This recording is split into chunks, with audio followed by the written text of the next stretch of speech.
오늘 말씀의 제목을 사랑의 시작이라 했습니다. 영어 제목으로는 Be responsive, 좀 반응하라는 얘기죠. 여러분, 주님이 여러분을 사랑하십니다. Be responsive. 주님이 여러분을 사랑하십니다. 젊은이들이요, Be responsive. 주님이 여러분을 사랑하십니다. 어떤 거짓골을 한 방랑자가 영국의 시골길을 가고 있습니다. 너무너무 피곤하고 지쳐 거짓골인데 천사와 악마라는 간판을 건 여관을 만나게 되었습니다. 문을 막 두드리니까 여주인이 고개를 내밀었어요. 저 남은 음식 좀 얻을 수 있을까요? 그의 행색을 살핀 여주인이 안 돼요. 없어요. 그럼 우유 한 잔만 얻어먹을 수 있을까요? 다시 그 주인이 단호히 말합니다. 안 된다니까요. 그러면 헛간에서 하룻밤 자고 갈 수 있을까요? 거의 소리 지르듯이 안 돼요, 안 돼! 그때 이제 그러면 혹시 말 채 끝나기도 전에 아주 짜증 섞인 소리로 그가 뭐요? 저 천사하고 말을 해봐도 될까요? 못 알아들었어요, 여러분? 지금 이 여관 간판이 뭐라고 되어 있었습니까?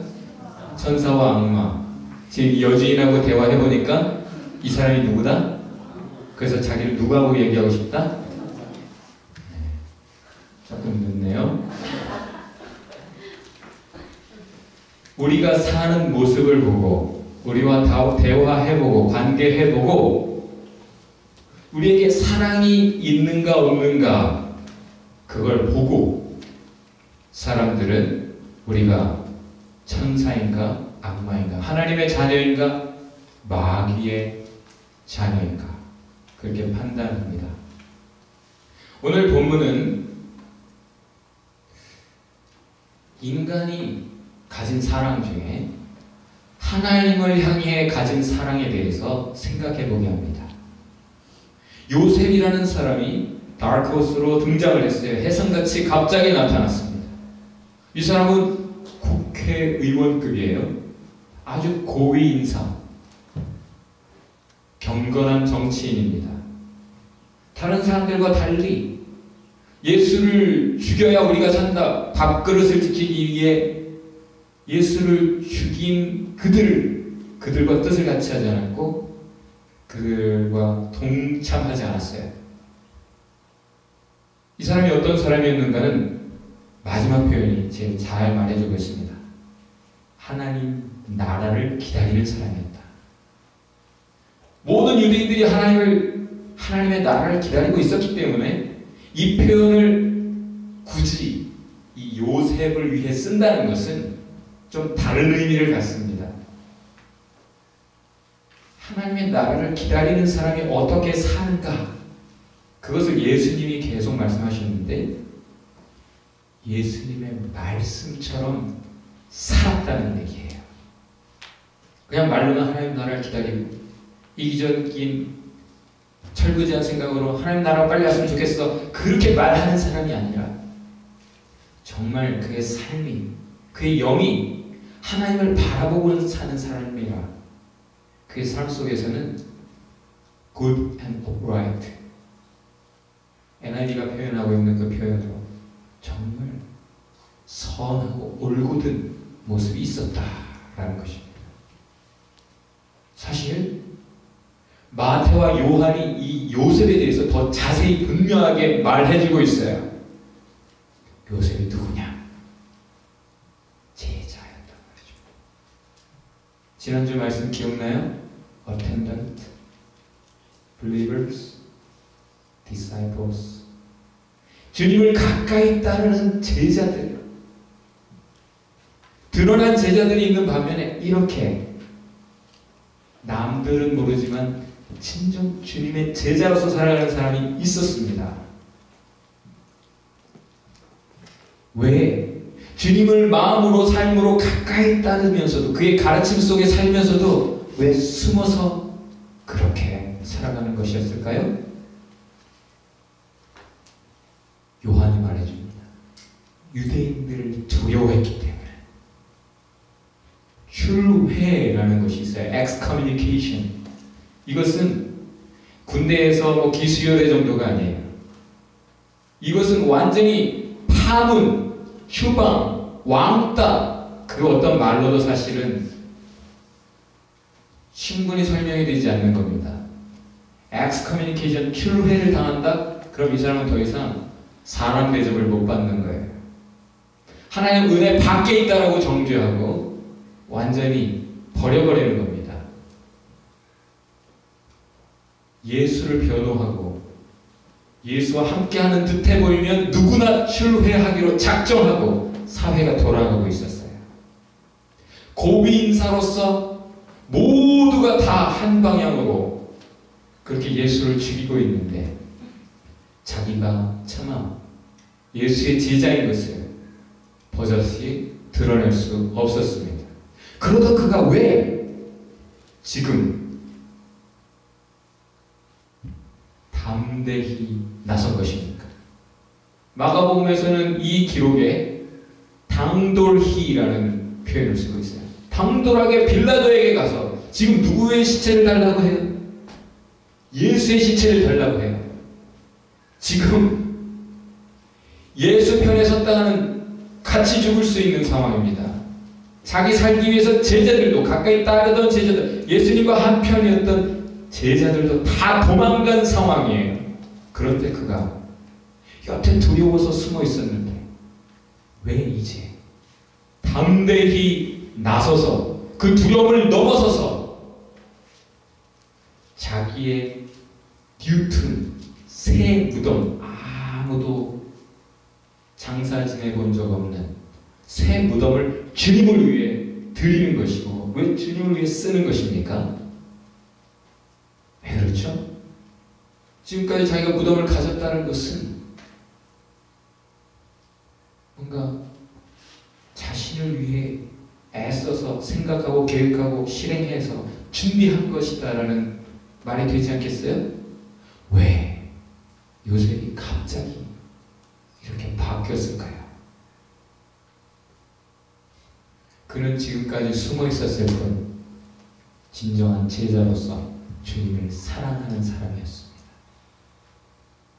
그런데 예수님의 죽으시는 모습, 자신을 위해 그렇게 희생하시는 주님의 사랑을 보고서 이제 그 주님이 죽으셨는데, 주님이 무덤에 묻히셔야 되는데, 보통의 경우라면 십자가형에 달린 사람은 밤새 매달려 있다가 공공장소에 버려지는 거예요. 그냥 공동묘지에 그냥 묻히게 돼 있어요. 대충 그걸 그냥 보고 있을 수 없었습니다. 주님을 사랑했고, 주님의 사랑을 지금 십자가에서 받고 이렇게까지 나를 사랑하시는 주님, 그 주님이 좀 decent, 제대로 묻히셔야 된다는, honorable burial, 좀 제대로 장례를 드려야 된다는, 장례를 지내드려야 된다는 주님의 필요, 주님의 필요를 받기 때문에 지금 요셉이 나서는 것입니다. 오늘 본문은 전체 필요가 모티브이 돼서 계속 진행되고 있어요. 그가 필요를 느꼈습니다. 필요를 보았습니다. 어떤 필요? 예수님이 사시는 동안에는 그렇게 굴욕을 당하시고 머리 들 것 없이 참 비참한 인생을 사셨지만 돌아가신 지금이라도 좀 제대로 묻히셔야 된다라는 주님이 마땅히 장례 절차를 밟으셨으면 좋겠다는 필요를 보았습니다. 그리고 지금 아무나 나선다고 될 수 있는 일이 아니에요. 십자가형에 달린 사람은 본보기로 죄인이라. 그 시체를 걷어가는 거 아무나 달라고 그런다고 주지 않아요. 요셉이니까 할 수 있는 일이에요. 국회의원 그 고위인사니까 빌라도에게 당돌이 찾아가서 달라고 할 때 얻어낼 수 있었습니다. 더군다나 지금 죽으신 시점 오후 3시, 이제 좀 있으면 해가 져요. 그러면 안식일이 시작됩니다. 그럼 그때는 아무것도 못하게 돼 있어요. 남은 시간 3시간 안에 주님 장례를 치러야 되는데 자기 무덤이 바로 그 골고다 언덕 가까운 곳에 있습니다. 안식일이 가까워 날 시간이 얼마 없어요. 서둘러야 될 필요가 있어요. 그 상황이 자기 무덤이 가까이 있어요. 아, 이건 내가 해야 될 일이구나. 필요가 보이고 자기가 나설 필요를 느꼈어요. 담대할 필요. 지금까지는 숨어 있었지만 이제는 담대히 나설 필요가 있다. 그리고 지금까지는 내가 주님의 사랑을 받기만 했지만 이제 헌신할 필요. 내가 주님을 위해 뭔가 할 필요가 있다. 그렇게 요셉이 그런 필요들을 보았기 때문에 지금 나선 것입니다. 여인들이 역시 필요를 보고 쫓아가요. 요셉이 시체를 가져가니까 끝까지 따라갈 필요가 있죠. 요셉이 급하게 3시간 안에 하다 보니까 유대인들의 풍습에 맞게 향품이나 향유나 뭐 이런 것을 충분하게 장례 절차를 완벽하게 해내지 못하는 걸 봤어요. 그래서 자기들이 요셉이 못다한 것을 그 부족한 부분을 그 필요를 채울 필요를 보았어요. 그리고 이제 안식일이 시작되니까 마음은 급하지만 기다려야 될 필요, 율법을 준수해야 될 필요를 또한 느꼈습니다. 예수님의 제자로서 율법을 마음대로 범하지 않아요. 아무도. 예수님 말씀하셨죠. 내가 율법을 폐하러 온 것이 아니요 율법을 완성하러 왔노라. 그래서 예수님 죽으신 다음에도 베드로와 요한이 성전에 올라가 시간 맞춰 기도합니다. 그렇게 필요를 따라 그렇게 요셉과 여인들이 예수님의 장례를 지내고 있어요. 여러분, 자기가 사랑을 해봤다 한번 손 들어보세요. 사랑을 해봤다. 네. 눈치를 보면서 이렇게 손 들어야 되나 말하나. 여러분, 연애 안 해봤어요? 연애 해본 사람 손 들어보세요. 손 안 든 사람도 있네. 그렇구나. 여러분, 사랑이 뭡니까? 내 필요에 상대가 맞춰주는 겁니까? 사랑하면 저 사람이 뭘 원하는가? 그 대상의 필요를 따라 그 타인을 위해 내가 나를 포기하더라도 손해보더라도 그 필요를 채우는 것, 이것이 사랑이죠. 이렇게 알고 있습니까? 그럼 여러분의 사랑은 행복한 결말이 될 겁니다. Happily ever after. 근데 이게 아니라면 여러분, 그건 사랑이 아니라 집착이라 할 수 있죠. 지금 오늘 본문은 역시 필요에 따라 요셉이, 여인들이 주님을 사랑했다라고 말하죠. 컴포트 존, 안전지대에서 자신을 지키고 있었던 요셉이 주님의 필요를 봤을 때 담대하게 나서서 헌신합니다. 거의 목숨 내놓은 헌신이에요. 여인들이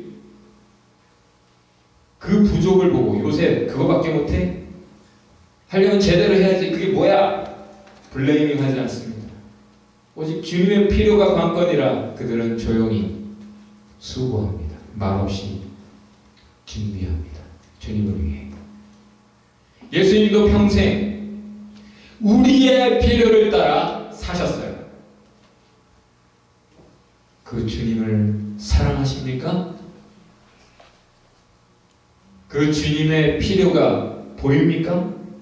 사랑을 하면 그 사랑하는 사람의 필요가 보이게 돼 있어요. 왜? 그 사랑하는 사람에게 관심이 있고 보다 보면 그 사람의 필요가 분명히 보이게 돼 있어요. 사랑 안 하면 자기만 보입니다. 그러니까 상대의 필요가 눈에 안 들어오니까 그 필요를 채워줄 수가 없어요. 그러면 여자가 뭐라 그래요? 네가 나한테 해준 게 뭐야? 이렇게 되는 거예요. 들어봤나 봐요.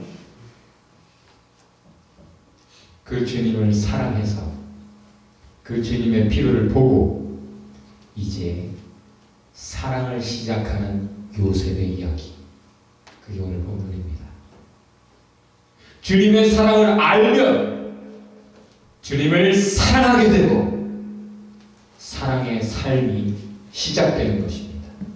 살아계실 때 나를 사랑해 주신 거 감사해요. 그렇지만 지금 죽으신 시점에 주님 편 되면 죽을 수도 있는 상황이에요. 주님의 딱한 처지 알고 있어요. 제자들도 다 도망가 버리고 외로우시죠. 그렇다고 내가 나설 수는 없어. 여러분 핑계가 많죠? 모른 척 할 수 있고 모른 척 해야 할지 모르는 상황이라고 여러분이 결론 짓고 있을 수도 있어요. 중국 어느 시골 마을에서 버스 안에서 일어난 사건입니다.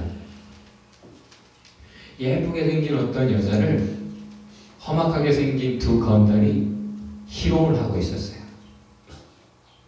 버스에는 많은 사람이 있었지만 모른 채 하고 앉아 있습니다. 행패를 부리던 이 두 건달이 당돌하게도 급기야 운전사에게까지 가서는 버스를 정지시키라고 명령을 해요. 말 듣지 않고 계속 버스를 몰아가는 이 운전사를 때립니다. 그리고는 억지로 차를 세우고는 두 건달이 여자를 강제로 끌고 내려가 옆에 풀숲에서 돌아가며 강간을 하는 거예요. 버스 안에는 건장한 남자 수십 명 있었어요. 그러나 누구도 정의롭게 나서거나 말리지 않았습니다. 그저 차창 너머로 슬금슬금 눈치를 보고 구경만 하고 있었습니다.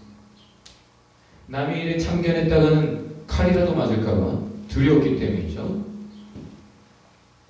근데 보다 못한 한 청년이 드디어 나서서 그 건달들에게 갔어요. 그 두 건달이 청년을 무참히 찌르고 달아나 버립니다. 여자는 울면서 주섬주섬 치마를 올리고는 버스에 오릅니다. 그러나 그 어느 누구도 위로의 말 한마디 없어요. 승객들이 창피하겠죠? 여자의 눈을 피합니다. 모두 무관심한 척 창밖을 내다보고 있어요. 운전사는 테러를 당해서 지금 운전을 할 수가 없는 상황. 그 여자가 헝클어진 머리카락하고 헝클어진 매무새로 운전대에 앉아 운전대를 잡습니다. 운전석에 앉아 운전대를 잡아요. 그때 칼을 맞은 그 청년이 피를 철철 흘리며 버스에 올라타려고 하는데 그때 여자가 그 청년을 향해 소리를 지릅니다. 왜 남의 일에 참견하시는 겁니까? 하고는 청년에게 화를 내고는 버스 문을 닫고 차를 달립니다. 청년은 피를 철철 흘리며 한참을 걸어야 했습니다. 그런데 저만치 가보니 경찰이 길을 통제하고 있어요. 저 멀리 1000길 남떨어진 자기가 타고 왔던 버스가 처박혀 있습니다. 경찰의 말에 의하면 승객 전원이 사망했다는 거예요. 그 버스 안에 승객이 아무런 죄가 없습니까? 그 여자는 그 승객들 모두를 데리고 지옥으로 달렸다. 그 글은 그렇게 끝마치고 있습니다. 여러분, 선을 행할 줄 알고도 행치 아니하면 죄니라. 해야 될 일 안 하는 것도 죄예요. 하지 말아야 될 걸 하는 것만 죄인 줄 아는데, 긍휼히 여기는 자가 복이 있나니 저희가 긍휼히 여김을 받을 것이다. 긍휼을 행하지 아니하는 자는 긍휼 없는 심판이 있으리라. 누가 그 형제의 어려움을 보고 도와줄 마음, 그것을 스스로 닫아버리면 하나님의 사랑이 그 속에 있다고 어찌 말할 수 있겠느냐. 사랑 중에 compassion이라고 하는 긍휼이라는 단어는 내가 조금이라도 도와줄 수 있는 처지의 사람을 사랑으로 돕는 것을 의미합니다. 영어에 이런 말이 있어요. Sympathy sees and says, I'm sorry. Compassion sees and says, I'll help. 그저 공감하는 것으로는 부족하다는 거예요. 아유, 안 됐다. 그거 아니고, 내가 뭔가 해야 되겠다. 이어야 진정한 사랑이라는 얘기예요. 그 차이를 알 때 우리는 그 차이를 살아낼 수 있습니다. 가난한 사람을 불쌍히 여기는 것은 여호와께 꾸이는 것이니 그 선행을 갚아주시리라. 우리가 누군가에게 선행을 베풀었어요? 그 하나님 다 보고 나중에 다 갚아주신다는 거예요. 하나님이 그걸 우리에게 갚아야 될 빚으로 여기신다라는 표현입니다. 자비한 자에게는 주의 자비하심을 나타내신다. 그 이웃을 업신여기는 자는 죄를 범하는 자예요. 불쌍한 자를 불쌍히 여기는 자는 복이 있는 자냐. 여러분, 복받은 사람과 결혼하세요? 긍휼이 있는 사람과 살면 복을 받는 인생 됩니다.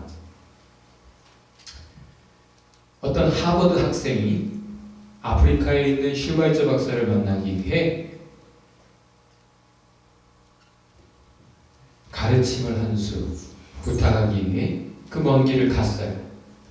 근데 슈발처를 만나기가 얼마나 어려운지 만나주지도 않고 그저 모른 척 하는 거예요. 슈발처가 몹시 실망해서 귀국을 준비하는데 큰 비가 내려서 그 마을이 물난리가 났습니다. 그때 한센병 환자 어린아이 하나가 물에 떠내려가는 걸 보고 이 청년이 뛰어들어서 그 어린아이를 살렸어요. 그때 슈바이처가 며칠 뒤에 그 청년을 부르더니 이렇게 말합니다. 내가 며칠 사실 자네를 지켜봤네.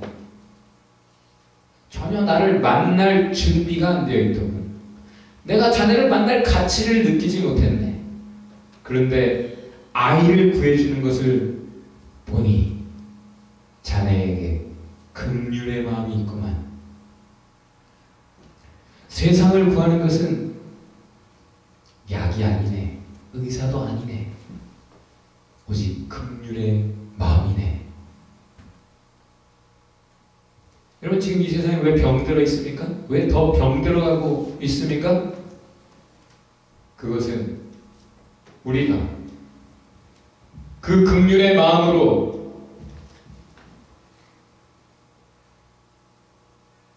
세상이 필요한 그 긍휼의 마음으로 살지 않기 때문이죠. 여러분, 오늘 필요를 따라 요셉이 여인들이 행했다 했습니다. 필요에는 나의 필요가 있어요. 그죠? 남의 필요가 있고 하나님의 필요가 있습니다. 내 필요, 내 코가 썩지는데 어떻게 누굴 도와? 내가 형편이 좀 좋아지면 도울게. 이렇게 생각하는 사람, 나의 필요 중심으로 사는 사람 뭐라고 그래요? 이기적인 사람. 그 사람이 가진 건 이기심입니다.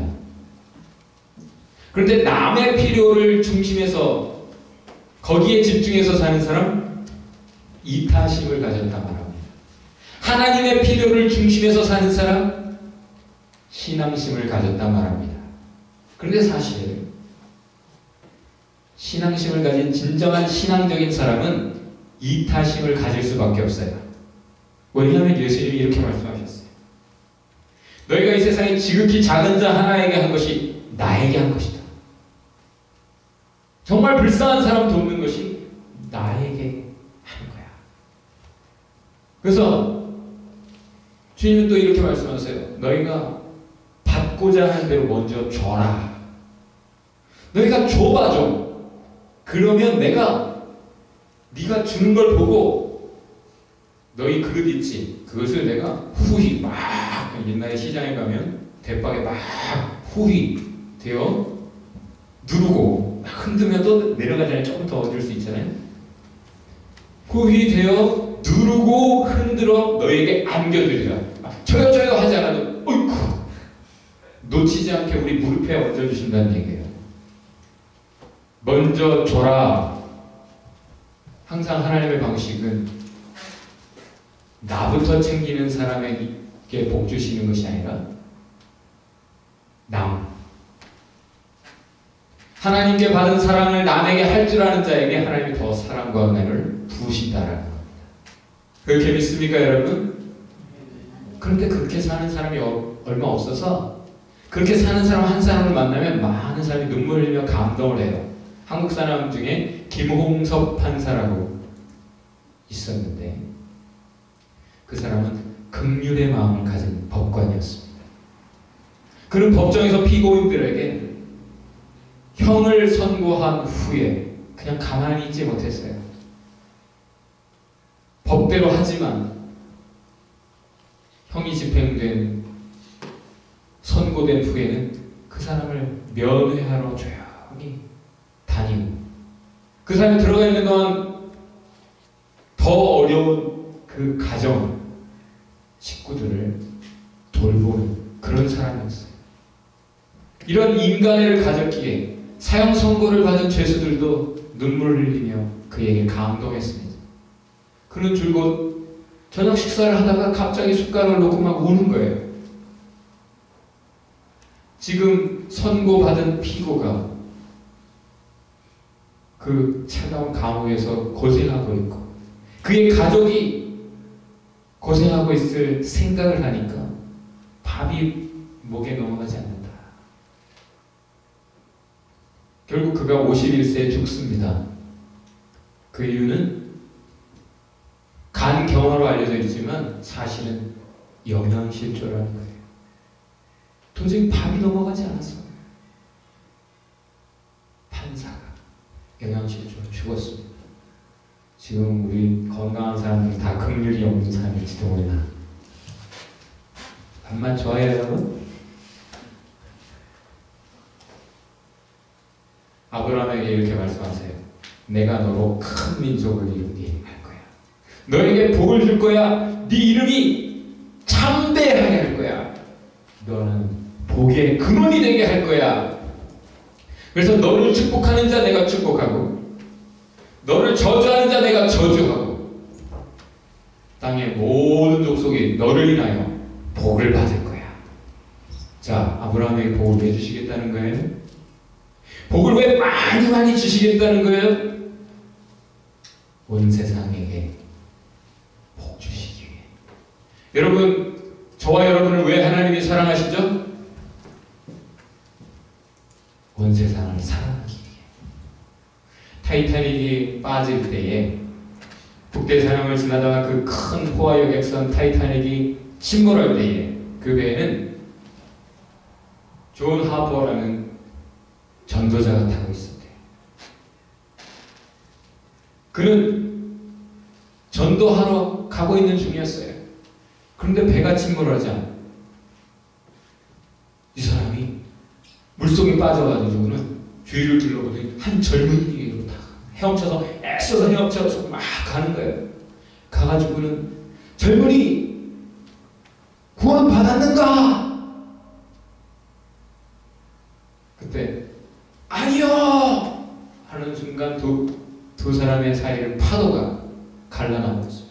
저기 멀리 가 있던 하퍼가 다시 헤엄쳐서 막 몇 분에 다시 가까이 좀 왔다 싶으니까 거기서 다시 소리를 지릅니다.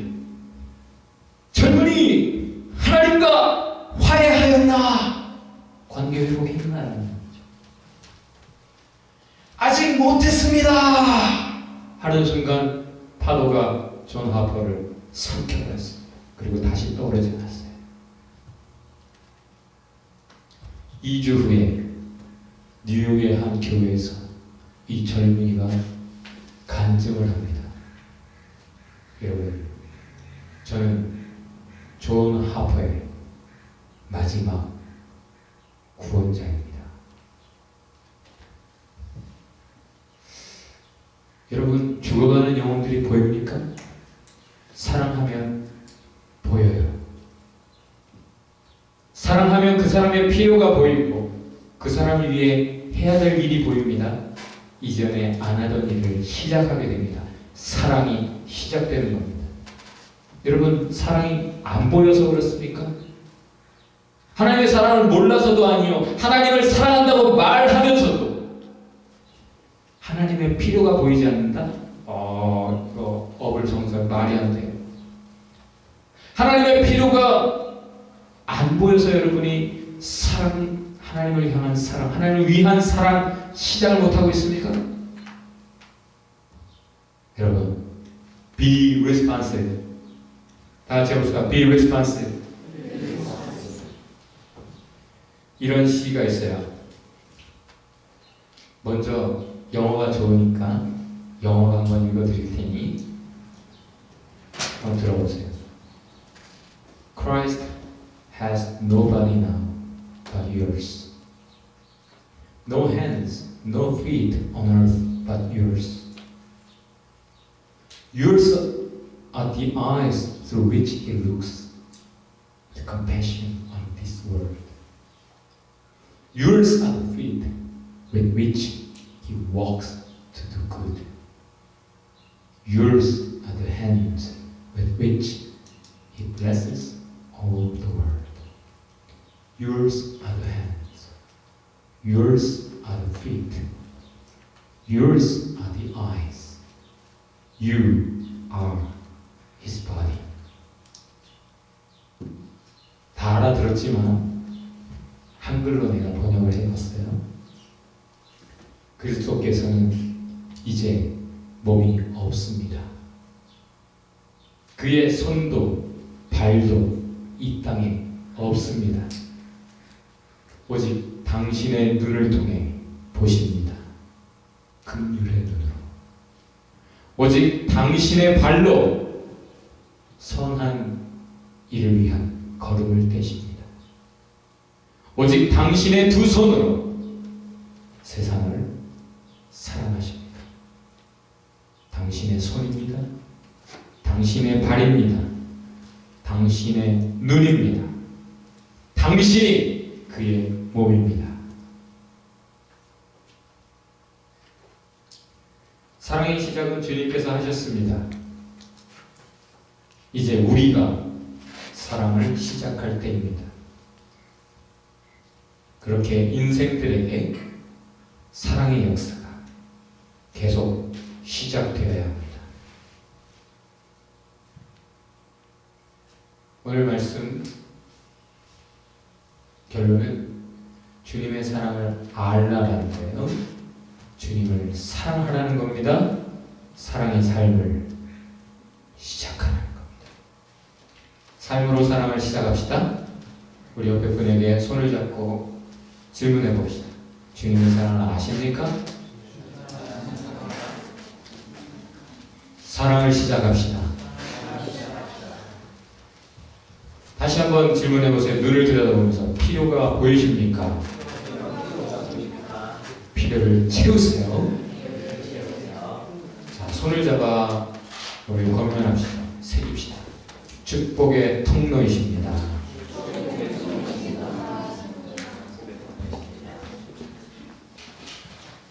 기도합시다.